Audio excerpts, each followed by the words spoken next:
Okay, hello YouTube. Today we're going to be talking about various sidelines that you might face when you're trying to play an open Sicilian with the white pieces. And we're going to be starting this video off with one sideline that's kind of interesting. After e4, c5, you're going to play knight f3, and they're going to try to turn it into a kind of Alekhine's defense. They're going to try to play the move knight f6, and we're going to take a look at how to face this move and get a decent position with the white pieces. So before we go any further, if you like content like this and you want to see more of it, please go ahead and hit that subscribe button, and please click on your notification icon. So this move, knight f6, is actually kind of interesting. One of the problems that you're going to run into when you're building your first opening repertoire is that a lot of people make the mistake of spending a ton of time on things like the mainline Najdorf or the mainline Dragon or the mainline Classical or your mainline, Velimirovic attack or whatever you think the mainline is. But whatever you think the mainline is isn't necessarily what the mainline is for your level. And that's what's really important is you need to take a look at the people that you're playing against, and you need to take a look at what they play most often. If you're playing at the 1600 level, it's very rare that somebody's going to know 22 moves of theory of the mainline Najdorf Sicilian. So the odds that you're going to see that position on the board are highly unlikely.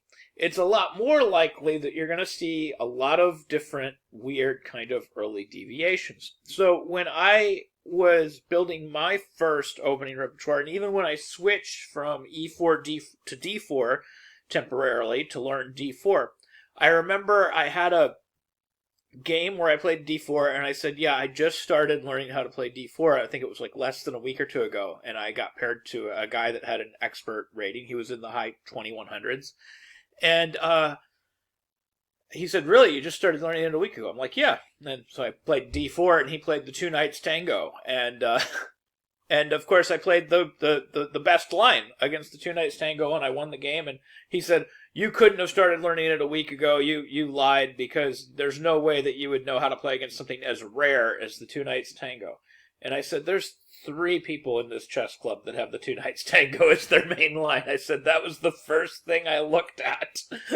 So you have to prepare for what people play, not necessarily what the most popular lines are in the world, but what people actually play in your local area, your local club, or where you're going to play your tournaments, or even the pool of players that you play against online.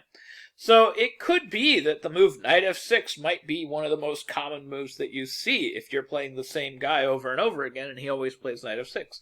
And so you would be better off having a lot of preparation against this relatively rare move than having a lot of preparation against the mainline Najdorf. Well, anyways, enough of the rant. So let's get into how to face this move. So this is actually more of an Alekhine's defense than a Sicilian. So really what you should play immediately is e5, and then they're going to play knight to d5. Now, one of the things that's kind of frustrating about this position, in the Alekhine's defense, c5 is not a unuseful move. Now, typically in the Alekhine's defense, we could even possibly reach this position from an Alekhine's defense. Like, we could play e4, knight f6, e5, and then say knight d5, knight f3, and then they could play c5. But typically in the Alekhine's defense, they usually contest the center a little bit faster. They usually play d6. But c5 is not a terrible idea, because it makes it kind of difficult to play d4, and it makes the position kind of awkward. Now, personally, I don't see this line very much, so the line that I'm going to recommend is just a very simple line to get a slight advantage with white, because the amount that I see it, I haven't put a lot of effort into investing more time into the position to come up with something better. But this line is not just really solid, it's played by the world champion as white, it's played by just about all the top players, it's just really well known to just get a very easy advantage for white, and that move is simply knight c3. And the idea is we just develop and we put some direct pressure on this d5 knight. And of course, if they retreat the knight again, we're just gaining tempo and life is good. So just about everybody is capturing on c3, and then we take away from the center because we just want to develop very, very rapidly. It also makes it kind of awkward for them to play their d6 move because we are putting that direct pressure on the d-file. And what I do like about this position at this point for white is white's position is very easy to play. Now, white does have doubled pawns, So you would think that this would mean that white's position is worse, but actually white's position is going to be better for the entire game. White has more space, and white has the only open file on the board, and white has a clear lead in development, and that will be persistent.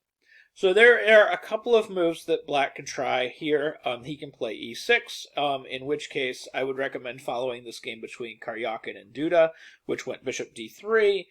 We have knight c6, queen e2, h6, h4, a6, bishop f4. And as you can see, white's development strategy is really simple. Another cute thing that I like about this is the bishop on d3 is just very, very safe. It's not going to get harassed by knight to b4 because we already have this pawn kind of covering this. This is one of those weird things where doubled pawns aren't necessarily terrible if they happen to be sitting kind of where you want them. So there's a lot of things to like about this setup. So we have b5, h5, bishop b7, bishop e4, and as you can see, black just has difficulty with his lack of space. He's just very cramped, and he never quite has an easy way to get himself out of the middle. So we have c4, king b1, knight e7 got played, knight back. We have these exchanges. That knight flies into the center. We're still doing cool stuff. And white was able to just continue to improve his position, and meanwhile black just kind of struggles. He ends up castling by hand. He didn't want to castle into the attack. And white ended up winning this game between Karyakin and Duda. He sacrificed an exchange. He continued to find ways to improve his position, and eventually white went on to win. I'll just go ahead and just show the rest of that game. You can see here white has a huge advantage on the queen side. He's got some extra pawns, got some extra material. This is all just advantage white. At this point, it's just a matter of technique. And the technique is actually kind of difficult because it's still a wide open board, and this king is very unsafe. But Karyakin managed it in just a few more moves. He managed to exchange off the rest of the material without a ton of difficulty. And then once everything's traded off, his pawns are just a little bit faster than his opponents. The king and pawn endgames are still really tricky, though. He has to be very careful how he handles this. Obviously, he can't just push this pawn. He would be losing because this pawn is actually really fast. So he plays correctly, king c5 and then king c6. And white is getting there first. So h4, d7. The point being that if king here, we're going to play king here, and then we're going to queen. So that's who we should follow in case of the move pawn to e6. The other move that could be played here is knight c6. And here I think that we should follow in the footsteps of Magnus Carlsen. He had two very interesting games in this line.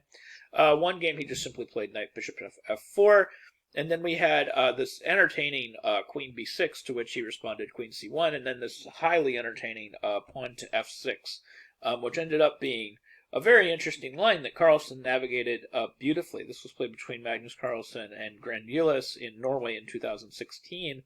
Carlsen continued bishop c4, and things get pretty wild pretty fast here.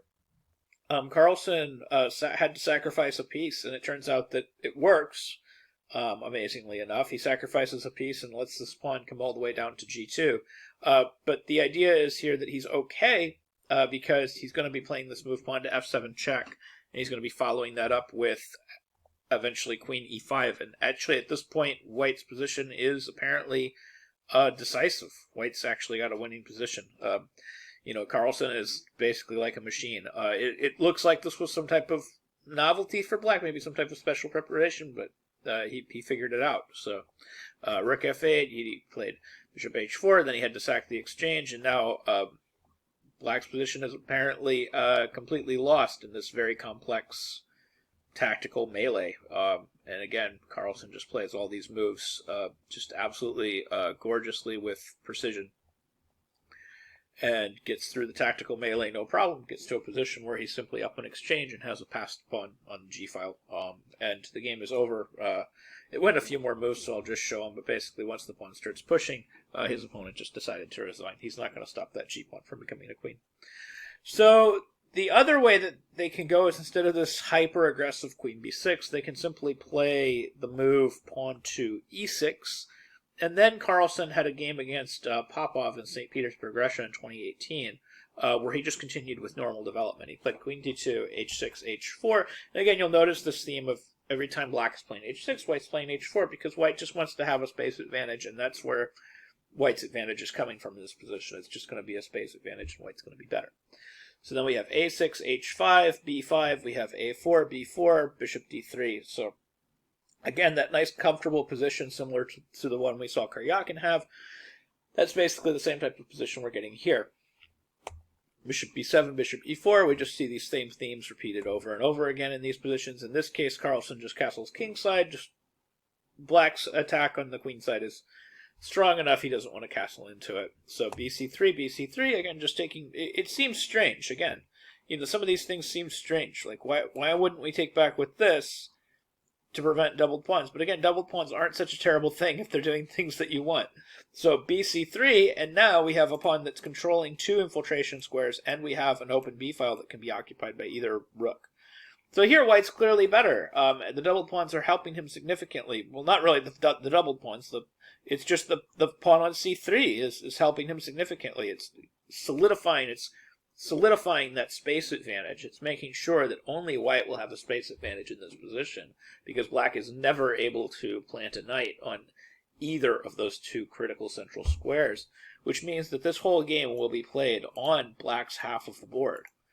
At no point is black going to be able to kind of venture into white's half of the board, and that's just basically a guarantee long term that white just has an advantage here. Plain and simple. And that's why we're taking back and doubling our own pawns. You know, taking this seemingly positional disadvantage, but it's a long-term space advantage that is not going anywhere. So this game continued. Knight e7, he exchanged, played c4, again, nailing down that long-term space advantage. Rook b1, a5, bringing those pieces to the open files, and now, you know, white starts making more serious progress. So he grabs a extra pawn, so now we're up actual material. We have a passed a-pawn, rook b6, queen c4. He starts pushing that a-pawn, and that a-pawn is an extremely dangerous customer, so black has to get rid of it. But now other stuff is hanging, and white starts breaking through on those fronts. And again, not afraid to double his pawns. So white just has an advantage now in the middle of the board, and he has space. So this is what I'm talking about, persistent space advantage. White hasn't been able to segue into anything else, but he also hasn't had to. And he still has this persistent advantage here just because he has more space, and black still hasn't been able to completely unwind his position, in spite of the fact that white still has a set of doubled pawns. But he can't turn it into anything. So even after all these other exchanges, persistent space advantage, persistent space advantage, persistent space advantage over and over again. And now this persistent space advantage is now an endgame advantage because these pawns are on dark squares. So we're always able to turn this persistent space advantage, we're able to turn it into some type of advantage. Here, white is clearly better, and this game went on for quite a bit longer. Again, it was Magnus Carlsen playing the white pieces against Popov in St. Petersburg. And Carlsen managed to squeeze this for a win after another 27 moves, so he just kept torturing black in this position until he was eventually able to turn this very slight edge into a win. But that's basically how you play against the move knight f6. My recommendation is e5, we play knight c3, and then we just have this persistent space advantage that we're going to keep for the rest of the game, pretty much no matter what happens, and this is going to be slight advantage white. And this is the line I recommend, especially if you're like me and you don't want to put a ton of effort into learning something that's going to have reams and reams of theory. Just get to a simple position where you have a simple space advantage, and where you put your pieces is very easy to figure out. And these positions are advantage white, and they're very easy to play. So I hope that you found this video helpful. I hope you learned something new about chess, and I hope you learned some ideas that you can use in your own games. Thank you very much for watching.